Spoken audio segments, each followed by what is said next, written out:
Assalamualaikum warahmatullahi wabarakatuh. Perkembangan Islam di Indonesia. Ada banyak ulama yang berpengaruh dalam perkembangan Islam di Indonesia pada masa modern. Beberapa di antaranya adalah sebagai berikut. Yang pertama, Syekhona Khalil Al-Bangkalani. Muhammad Khalil lahir pada 27 Januari 1820 di Senenan, Kemayoran, Bangkalan, Madura. Beliau merupakan putra dari Kiai Abdul Latif. Muhammad Khalil sejak kecil telah menunjukkan ketekunan dalam mempelajari ilmu-ilmu Islam. Muhammad Khalil sejak kecil dididik ilmu agama secara langsung oleh ayahnya. Setelah beranjak remaja, Muhammad Khalil memulai pengembaraan dalam menuntut ilmu.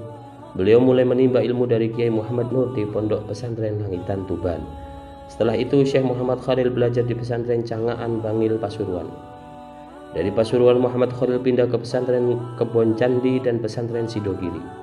Puncaknya, Muhammad Khalil berangkat ke Mekah untuk menuntut ilmu pada tahun 1859. Di Mekah, Muhammad Khalil belajar kepada banyak ulama seperti Syekh Nawawi Al-Bantani, Syekh Utsman bin Hasan Ad-Dimyati, dan Syekh Ahmad bin Zaini Dahlan. Sepulangnya di Indonesia, Muhammad Khalil mendirikan pesantren di Kademangan sebelah barat alun-alun kota Bangkalan. Muhammad Khalil atau sering dipanggil Syekhona Khalil Al-Bangkalani memiliki pengaruh besar dalam perkembangan pendidikan Islam di Indonesia. Ada banyak ulama besar dari Jawa dan Madura yang merupakan murid Syekhona Khalil Al-Bangkalani. Di antara murid Syekhona Khalil Al-Bangkalani yaitu Kiai Haji Hashim Asy'ari, Kiai Haji Wahab Hasbullah Jombang, Kiai Haji Abdul Manaf Lirboyo Kediri, Kiai Haji Maksum Lasem, Kiai Haji Munawir Kerapyak Yogyakarta, Kiai Haji Bisri Mustafa Rembang Jawa Tengah, dan Kiai Haji Nawawi Sidogiri. Murid-murid Syekhona Khalil Al-Bangkalani tersebut merupakan ulama-ulama besar yang ada di Indonesia. Syekhona Khalil Al-Bangkalani wafat pada hari Kamis tanggal 29 Ramadan 1343 Hijriah atau bertepatan dengan 1925 Masehi. Beliau dimakamkan di pemakaman Marta Jasah, Bangkalan.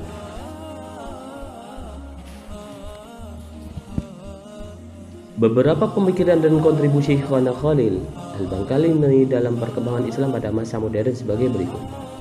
1. Mendidik para santrinya dengan baik sehingga menjadi ulama yang berilmu dan berintegritas pada agama maupun bangsa. 2. Berperan melakukan perlawanan pada Belanda. 3. Berperan dalam kelahiran Nahdlatul Ulama.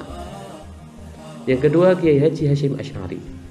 Tahukah Anda bagaimana peran Kiai Haji Hashim Asy'ari dalam perkembangan Islam pada masa modern?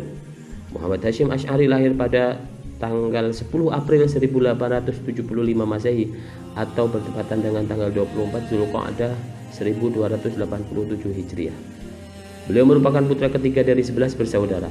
Ayahnya bernama Kiai Asy'ari, pemimpin salah satu pesantren besar di Jombang, Jawa Timur. Hashim Asy'ari menunjukkan kecerdasan sejak kecil. Hashim Asy'ari membantu ayahnya mengajar di pesantren pada usia 13 tahun. Pada usia 15 tahun, Hashim Asy'ari memulai perjalanan menuntut ilmu ke berbagai daerah. Hashim Asy'ari belajar di pesantren Wonokoyo, Probolinggo, kemudian pindah ke pesantren Langitan, Tuban. Beliau kemudian belajar di pesantren Tenggilis, Semarang. Beliau juga belajar di pesantren Kademangan, Bangkalan di bawah asuhan Syekhona Khalil Al-Bangkalani. Pada tahun 1893, Hashim Asy'ari berangkat ke Mekah untuk menunaikan ibadah haji sekaligus mencari ilmu. Beliau menetap di Mekah selama 7 tahun. Beliau belajar kepada ulama-ulama besar yang ada di Mekah seperti Syekh Ahmad Khatib Minangkabau, Syekh Mahfud At-Tarmasi, Syekh Ahmad Amin Al-Attar, Syekh Ibrahim Arab, Syekh Said Yamani, Syekh Rahmatullah, Syekh Saleh Bafadhal, Syed Abbas Maliki, Syed Alwi bin Ahmad As-Saqaf, dan Syed Husain Al-Habsyi. Hashim Asy'ari kembali ke Indonesia pada tahun 1899 kemudian mendirikan pesantren Tebu Ireng. Ada banyak santri yang belajar kepada Hashim Asy'ari kemudian menjadi ulama besar. Beberapa ulama besar yang pernah belajar kepada Hashim Asy'ari yaitu Kiai Haji Abdul Wahab Hasbullah, Kiai Haji Bisri Syansuri, dan Kiai Haji Wahid Hashim. Kiai Haji Hashim Asy'ari merupakan ulama besar yang sangat berpengaruh dalam perkembangan Islam di Indonesia. Beliau wafat pada tanggal 25 Juli 1947 atau bertepatan dengan 7 Ramadan 1366 Hijriah. Beberapa peran Kiai Haji Hashim Asy'ari dalam perkembangan Islam di Indonesia adalah sebagai berikut. 1. Turut berperan dalam terbentuknya Komite Hijaz untuk menyampaikan aspirasi ulama Indonesia kepada Raja Arab Saudi agar tetap mempertahankan tradisi bermadhab. serta memelihara tempat-tempat penting seperti makam Rasulullah Shallallahu Alaihi Wasallam dan para sahabat. Dua, bersama ulama lain mendirikan Nahdlatul Ulama pada 31 Januari 1926. Tiga, mengeluarkan fatwa perang melawan Belanda adalah jihad. Fatwa tersebut menumbuhkan semangat umat Islam dari berbagai daerah dalam melawan agresi militer Belanda. Empat, menulis banyak kitab yang menjadi pegangan umat Islam di Indonesia hingga sekarang seperti Adabul Alim wal Muta'allim, Risalah Ahlus Sunnah wal Jamaah, dan An-Nurul Mubin fi Mahabbati Sayyidil Mursalin. Kiai Haji Ahmad Dahlan. Kiai Haji Ahmad Dahlan lahir di Yogyakarta pada tanggal 1 Agustus 1868. Beliau lahir dengan nama Muhammad Darwis. Beliau merupakan putra keempat dari Kiai Abu Bakar, Khatib Masjid Besar Kesultanan Yogyakarta. Beliau menunaikan ibadah haji ketika berusia 15 tahun.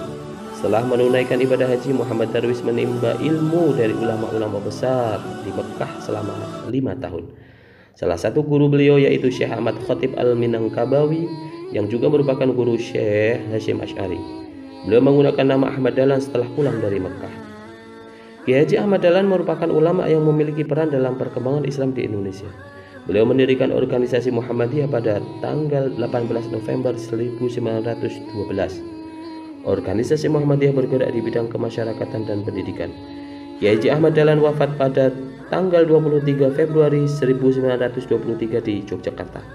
Beliau dimakamkan di Kampung Karangkajen, Brontokusuman, Yogyakarta. Beberapa pemikiran dan peran Ahmad Dahlan dalam perkembangan Islam di Indonesia sebagai berikut. Mendirikan sekolah agama dengan memasukkan pengetahuan umum dan memasukkan pelajaran agama pada sekolah umum.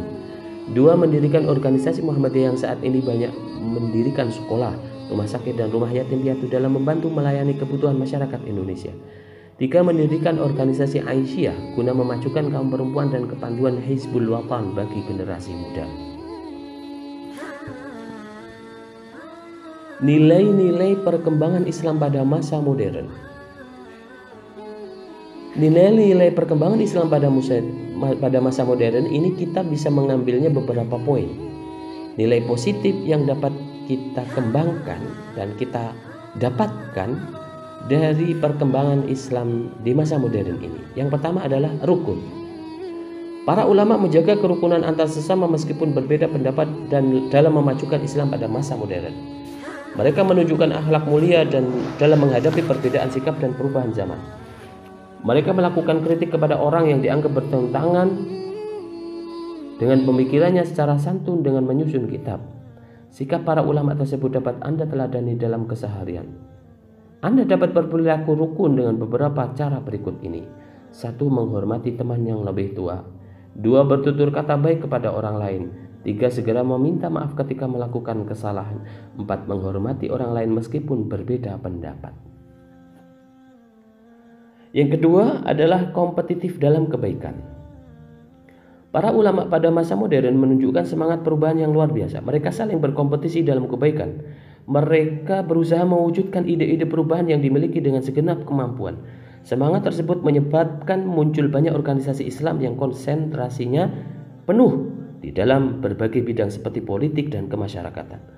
Umat Islam merasakan dampak baik dari munculnya organisasi-organisasi tersebut.